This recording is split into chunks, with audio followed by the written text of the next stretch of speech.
8:13, welcome back to Breakfast Television, a live shot from Queen Elizabeth Park this morning. I know it's Friday, but there is something very serious going on in our town regarding our children's safety. I'm new to BT, but if you're not familiar with my family life, I have a 5-year-old and an 8-year-old, and I'm sure, Dr. Shimi Kang, that I am not alone in our city this morning with dealing with that issue of how do you talk to your kids about personal safety. We have a 13-year-old girl who has been found in park. A lot of mystery surrounding this, a lot of confusion, and the Burnaby RCMP have been telling us to talk to our kids about personal safety. But how do we do this when we have maybe a kid that's 4 and a kid that's 13? So welcome back to the program. Thanks for joining us on short notice. How do we start that conversation with kids who are super tiny? You know, you're so right, Terry Jean. I have 3 kids, and I was actually having this conversation yesterday with all 3 of them in a whole group. And every child reacts differently, but the conversation needs to happen. It needs to happen multiple times in multiple ways.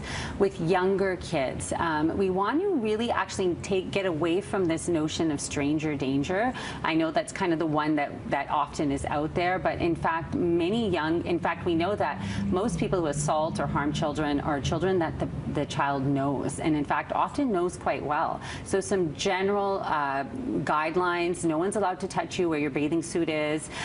Don't go to anyone's house or car without checking in with your parents first. And really importantly, with little kids, because they're so innocent and trusting, telling them they're not allowed to keep secrets from their parents, tell their parents everything. It's not tattling. Many young kids don't speak up because they're afraid they're tattling, or someone's told them that don't tell your parents, otherwise they'll be harmed. So all of those things we want to talk to little young kids about.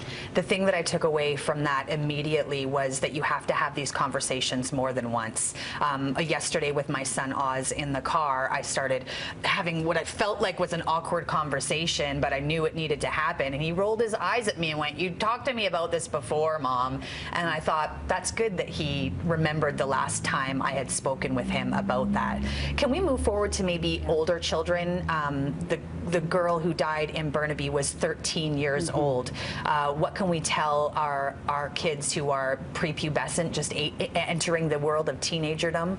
Yeah, so all the similar stuff, but now with more concepts because they are becoming more independent, they're venturing out alone. You want them to establish a buddy system. This is good for adults too. Don't go anywhere alone, especially at night, especially if there's areas that can be hidden. Cell phones often give a false sense of security. Sometimes we as parents think, oh, they have a cell phone. But if the child is looking down or engrossed in a text message, they're not aware of their surroundings. So if your teenager has a cell phone, you really want to set some parameters about walking, looking around, checking neighborhoods and areas before you walk in, not having your head down on the phone.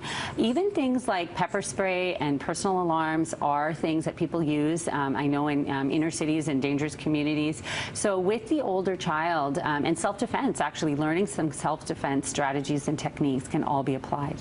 And self-defense classes could help give you a sense of confidence, because I know one of the big concerns from parents and myself as well is I don't want to instill a spirit of fear in my children, especially when it comes to having conversations like this and something happening in our city right now. So what can we do, and how can we phrase this sort of conversation to make sure that they do have confidence rather than fear moving forward? That is such a good point, because we don't want fearful children, and in fact studies show that those children who look scared or lost or confused in public settings are more often preyed upon. So you want your child to look confident and to feel confident, because fundamentally confidence leads to problem solving. It leads to them in that moment making strategic choices. So the message is caution, not fear, with confidence and optimism. Even though there's cases like this, we really want to give the message that in general the world is a safe place, that these are rare instances, and to